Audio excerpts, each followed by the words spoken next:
देखिए 41 का B number question क्या कहता है, ध्यान दीजिए। पूंजी समायोजन वाली बात है। इसमें हम आपको पिछले सवाल में भी बताया है कि सबसे पहला काम है कि जब पुराना साझेदार का पूंजी दिया हो, नया साझेदार का पूंजी निकालना हो, या नया साझेदार का पूंजी दिया हो, पुराने साझेदार का पूंजी का समायोजन करना हो, नया अनुपात निकालना कंपलसरी है।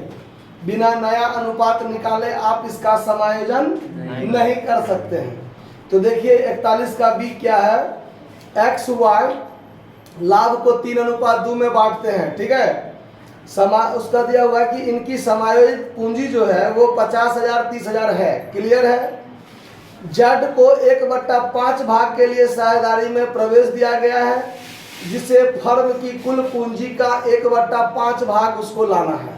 स्वाभाविक बात है कि उसका फर्म का जो टोटल पूंजी होगा उसका 1/5 भाग इसको लाभ में हिस्सा लाना है, तो 1/5 भाग पूंजी भी लाना है, क्लियर। अच्छा, जेड के द्वारा लाई जाने वाली पूंजी की राशि की गणना करें कहता है। अब यहाँ ध्यान दीजिए, सबसे पहले काम क्या है, नया अनुपात निकालना, क्योंकि इसको लाभ में 1/5 हिस्सा मिलता है। तो जो पुराना साझेदार है उसको लाभ में कितना हिस्सा मिलता है, सबसे पहला काम तो ये देखना है, उसी के आधार पर मैं ये पूंजी लाएगा।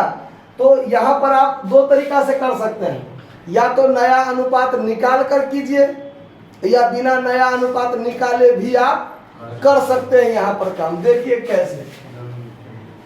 सबसे पहले लिख लीजिए old ratio of A B है, कौन सा एक्स वाई जेड है, एक्स वाई जेड है।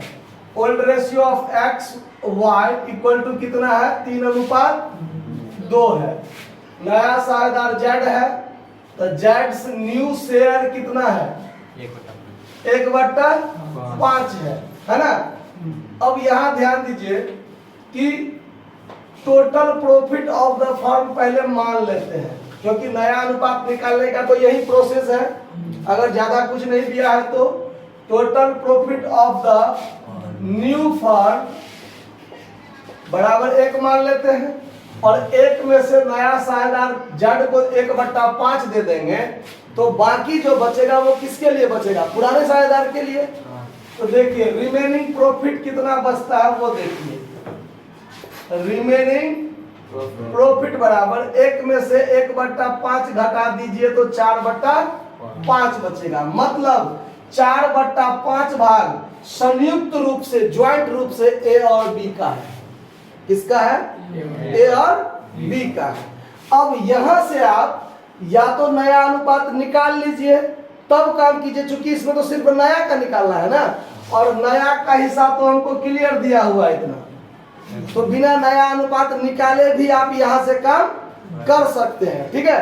कैसे, तो ध्यान दीजिए, एक्स और वाई का नया शेयर, ध्यान दीजिए, new share in profit equal to 4/5, ऐसे लिख लीजिए। Profit of X and Y बराबर कितना, 4/5, क्लियर है बात।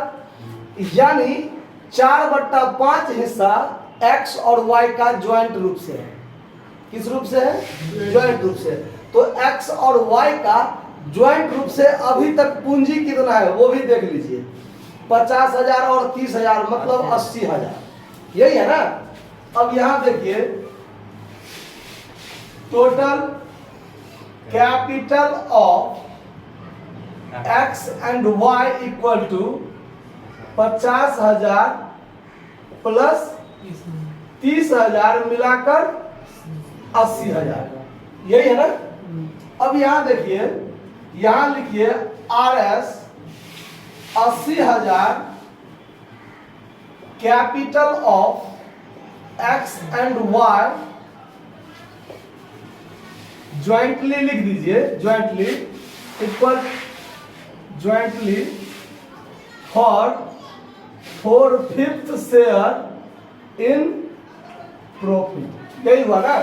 मतलब 80,000 capital of X and Y jointly for 4/5 share in profit, यानी लाभ में 4/5 हिस्सा के लिए एक्स और वाई का जो कैपिटल है वो कितना है? 80,000। तो total capital of the firm कितना होगा?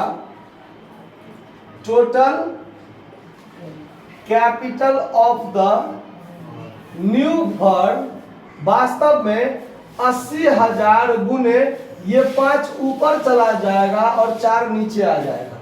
जैसे आप लोग 1/5 के लिए होता था तो 5 से गुना कर लेते थे, 1 नीचे आ जाता था ना, उसी तरीका से यहाँ भी हुआ है। चाहे 5 ऊपर चला जाएगा और 4 क्या हो जाएगा? नीचे आएगा। समझ में आया बात? यानी 5 रुपया में 4 हिस्सा के बराबर ये है, तो टोटल कितना हो जाएगा? 5 ज्यादा होगा ना, तो ज्यादा ऊपर रखेंगे और कम को क्या रखेंगे? नीचे रखेंगे।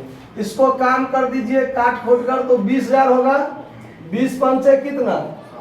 1 लाख। यानी total capital of the new firm वास्तव में कितना हो जाएगा? 1 लाख रुपया हो जाएगा। ठीक है, जिसमें ए और बी का हिस्सा कितना है? 80,000। तो एक्स और वाई का हिस्सा 80,000, तो जेड कितना लाएगा? 20,000। इसी का 1/5 भाग लाएगा ना, तो यहां निकाल देंगे Jades share in capital for new firm, और न्यू फर्म कितना?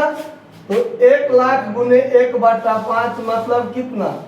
20,000 हो गया। यही आपका कहता है निर्धारण कीजिए कि नया साझेदार का पूंजी कितना। और इसका एक तरीका कि नया अनुपात निकाल करके भी आप काम कीजिएगा, नया अनुपात निकाल करके भी काम कीजिएगा, फिर भी आपको ये काम ऐसे ही करना पड़ेगा यहाँ पे आके। ठीक है, नहीं भी निकाले नया अनुपात तो भी सिर्फ एक्स वाई का नया हिस्सा निकाल लिए, और इस नया हिस्सा के लिए उसका पूंजी कितना है? 80,000। तो पूरे फर्म का पूंजी कितना होना चाहिए?